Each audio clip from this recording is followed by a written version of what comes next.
Parce que visiblement, vous n'aimez pas les chevauchés en moto. Alors, il y a des films extraordinaires, ou même Marlon Brando, un de ses grands films, hein, L'équipé sauvage, tout ça. Enfin, c'est vrai, je vous assure, c'est très très bien. Et en plus, ça fait partie quand même des films qui sont classés parmi les plus grands films de leur temps. Alors, en plus, régulièrement, vous nous dites, moi, j'aurais su que le film n'a pas marché.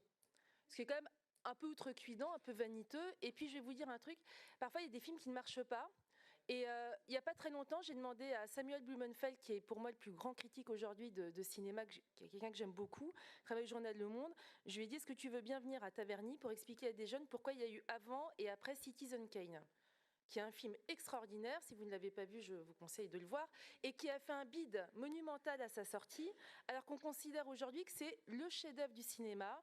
Alors, sur le plan technique, sur aussi parce que c'est la première fois qu'on parle d'un personnage par des regards différents, parce que c'est la première fois qu'on fait des plans séquences de cette façon. Enfin, je ne vais pas vous faire un cours de cinéma, mais c'est hyper intéressant. Et pourtant, si on s'était attelé au fait que Citizen Kane a été un échec, eh bien, finalement, aujourd'hui, si on écoutait vos critères, on n'étudierait pas Citizen Kane, qui est peut-être le film le plus étudié aujourd'hui dans les écoles de cinéma, par les critiques, etc.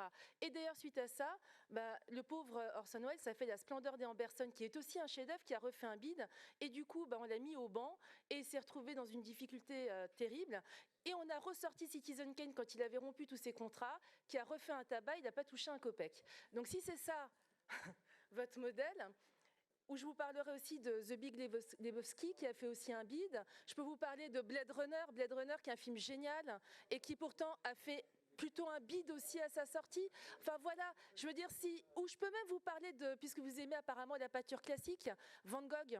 Heureusement que Van Gogh a été soutenu, alors que Van Gogh, il était pauvre au moment de sa mort et qu'il n'était pas soutenu, etc. Donc, heureusement qu'on soutient des œuvres qui peuvent ne pas marcher. Ça s'appelle en plus aussi la liberté de création, c'est prendre un risque. Là, vous parlez d'un migrant, c'est un migrant qui part au Caire, enfin j'explique quand même.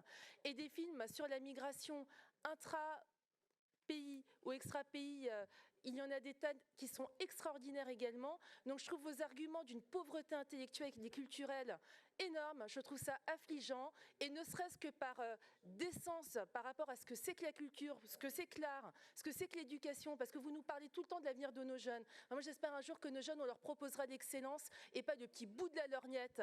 Donc vraiment, pour toutes ces raisons, j'en appelle au retrait, sinon au rejet, et au rejet vraiment de manière très globale.